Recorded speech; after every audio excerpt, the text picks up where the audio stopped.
আপনি আপনার গাড়িটাতে অনেক সময় দেখবেন কি গাড়ি নিয়ে বাসা থেকে বেরোচ্ছেন, বের হতে গিয়ে হর্নটা বাজতেছে না, হর্নটা নষ্ট, এরকম হয়। তখন কি গাড়িটা চালিয়ে বাসায় আসেন না, গন্তব্যে যান না? তো মনে করে নেবেন গাড়ির হর্নটা নষ্ট। এই অভ্যাসটা পরিবর্তন করতে হবে। এখন যদি গাড়ির হর্ন বন্ধ করতে আমার আর্মি নামাতে হয়, পুলিশ নামাতে হয়, র্যাব নামাতে হয়, এটা কিরকম কথা হলো? তো এইটা আমাদেরকে মাথার মধ্যে ঢুকাতে হবে যে আমার গাড়ির হর্ন নষ্ট, যে কাজটা করতে হবে গাড়ির গতিটা একটু কমায় দিতে হবে। দেখেন কত রকমের সুবিধা। যখন আপনি গাড়ির গতিটা কমিয়ে দিবেন তখন কিন্তু আপনার দুর্ঘটনার ঝুঁকিও কমে যায়। গাড়িতে আমরা হর্ন বাজাবো না, সেটা গুলিস্তানে হলেও বাজাবো না, মতিঝিলে হলেও বাজাবো না, হাইওয়েতে হলেও বাজাবো না। আমি বগুড়া থেকে গাড়ি চালিয়ে এসেছি, বান্দরবন থেকে গাড়ি চালিয়ে এসেছি, একটা হর্নও বাজাইনি। আমার শুধু গাড়ির গতিটা ওই বাজার এলাকায় ছাড়া আর কোথাও হর্ন বাজাতে হয় না। যখন এই গ্রামীণ বাজার এলাকা থাকে তখনই হর্নটা একটু করে বাজাতে হয়। এটা আমরা চলেন অভ্যাসে পরিণত করে দিই।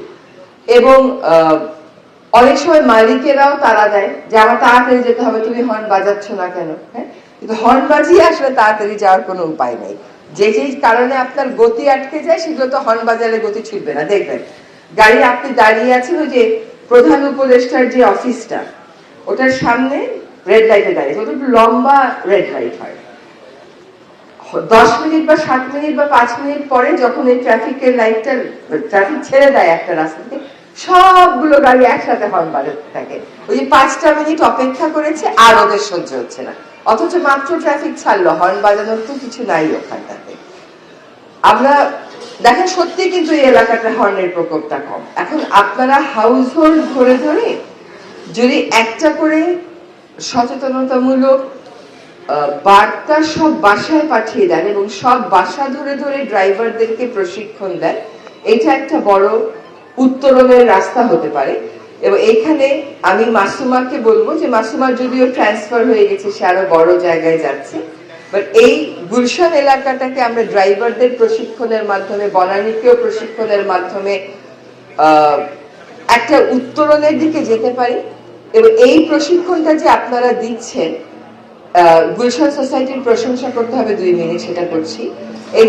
এই যে আপনারা প্রশিক্ষণটা দিচ্ছেন, এটা আপনারা কিন্তু অন্যান্য এলাকাবাসীকেও জানাতে পারেন, খিলগাতেও জানাতে পারেন, ধানমন্ডিতেও জানাতে পারেন, লালমাটিয়াতেও জানাতে পারেন। এটা মাসুমা একটু নোট নিয়ে নেন।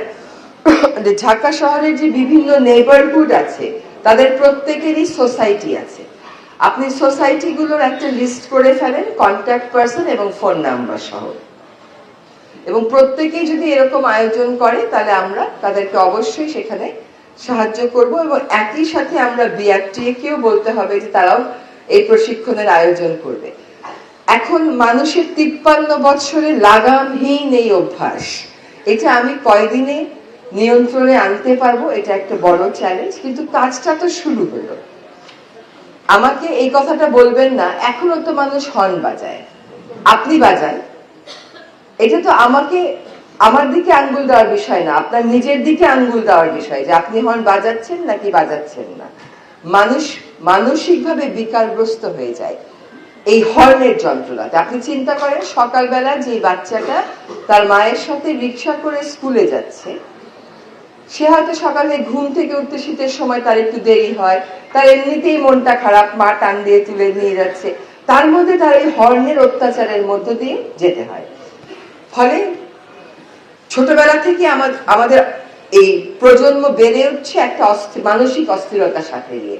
একটা প্রজন্মকে, একের পর এক প্রজন্মকে আমরা অস্থিরতা শিখাচ্ছি, অস্থির করছি আমাদের এই লাগামহীন আচরণের মাধ্যমে। এটা আমরা আর করবো না। আমি চেষ্টা করব এই মাসের মধ্যে শব্দ দূষণ বিধিমালাটা চূড়ান্ত করে গেজেট করে ফেলতে, এবং সেখানে আমি আইন শৃঙ্খলা রক্ষাকারী বাহিনীকেও ক্ষমতা দেব।